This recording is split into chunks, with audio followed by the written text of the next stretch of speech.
Magandang araw mga kariles. Ating tutunguhin ngayon ang NSCR Blumentritt segment o ang contract package S01. Silipin natin ang mga huling kaganapan sa lugar at papaliparan na rin natin ang drone.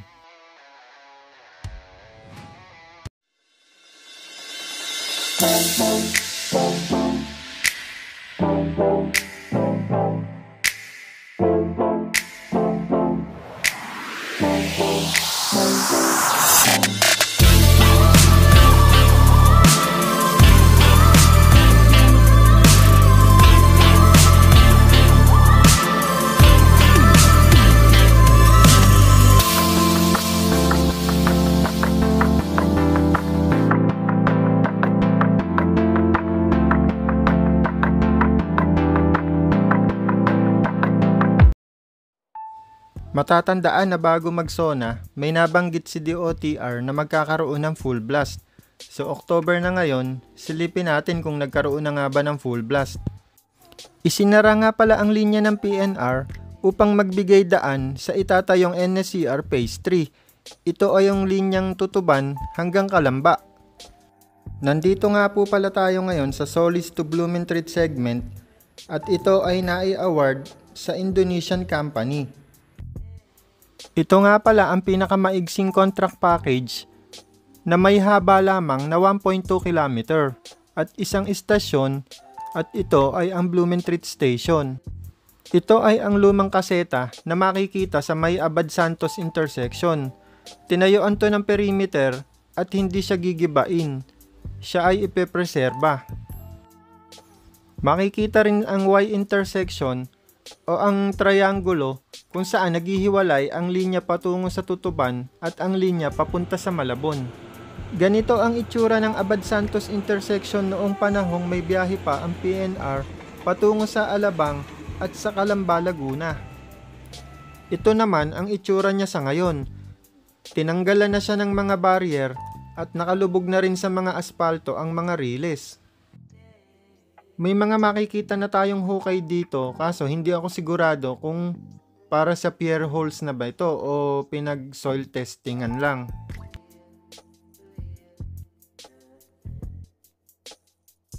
Maigsi man maituturing ang contract package na ito pero maraming trabaho dito sa lugar na ito. Yung nakikita nyong kanal at yung karsada na to, i-realign pa siya.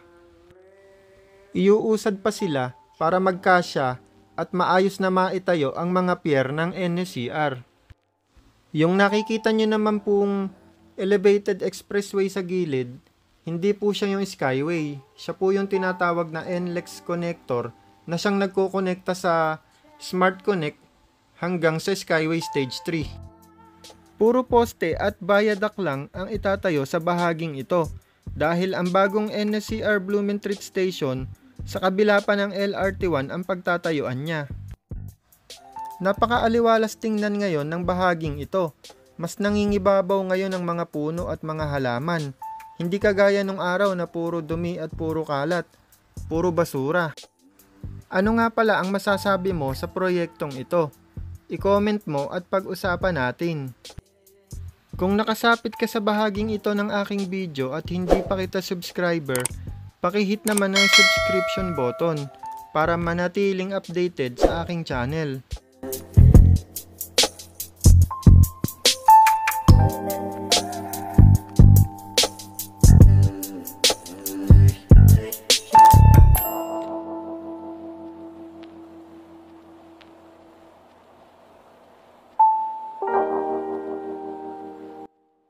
Lumipat naman tayo sa kabilang bahagi.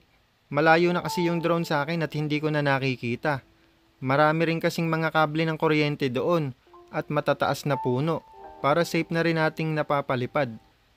Mababa lang kasi yung subject na kailangan natin pagpaliparan eh. Dito naman itatayo ang bagong Blumentritt Station. Meron siyang 3 viaduct at 2 center platform o yung tinatawag na island platform. Mapapansin din natin na mas mataas ang viaduct ng NSCR kaysa sa NLEX connector. Magkakaroon nga din pala ng interconnection ang NSCR Blumentritt patungo sa LRT1 Blumentritt Station. Sa pamamagitan nito, mas mapapadali ang paglipat ng mga mananakay sa dalawang linya. At inaasahan din na isa ito sa magiging mga bising station pag nag-ooperate na.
At dyan po nagtatapos ang aking video mga kariles. Salamat po sa muli ninyong panonood.